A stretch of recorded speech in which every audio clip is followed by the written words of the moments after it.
guys, it's Brooke Olson, and you get Bella today at the Physio Revolution, and we are getting started with our first day series of low back pain. So day one is about education and really understanding why and how things occur with low back pain. So first things I always like to educate my patients with is understanding why back pain is so prevalent. And let's talk about the prevalence first, actually. Let's talk about how frequent back pain actually happens to any one of us. Studies show that there's an 80% chance that you or I or anybody you encounter will actually have a low back pain episode. So that probability is pretty high. And then to accompany that kind of high probability, you actually have a 90% chance of having a second occurrence as well. So it's not too uncommon that, for me or for you, to run into somebody who says like, oh, yeah, my back's just bothering me today, or I put out my back, or my back's out of place, or I just really did something that bothered it, it'll go away, right? It's really common to run into somebody who has an episode of low back pain, and the likelihood of hearing that from that same person again is actually pretty high. So it is super prevalent. And number two, I like to tell people why in general this is prevalent. And one of the main things that I always educate patients on is that unfortunately for us right now, with the day and age of having technology and computers and phones, we find ourselves sitting more often than we are actually moving. So number one thing is that we're caught up in sitting for quite a bit of time. The studies are showing about 11 to 14 hours that we're sitting, which is way too much. Sitting also, as I'm sitting, right? Sitting also gives us a more of a flexion-based principle that we call.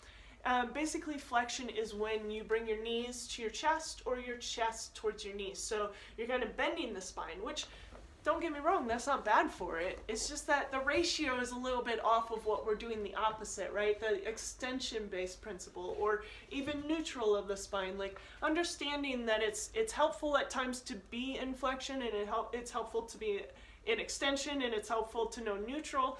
But the ratio of us understanding like how to actually properly bend our spine without overprotecting it, or really being loosey-goosey and causing trauma to it, or carrying things that are heavy outside of the distance that we should be at a longer lever system, is going to induce some more discomfort in the spine, possibly, right? It increases your probability.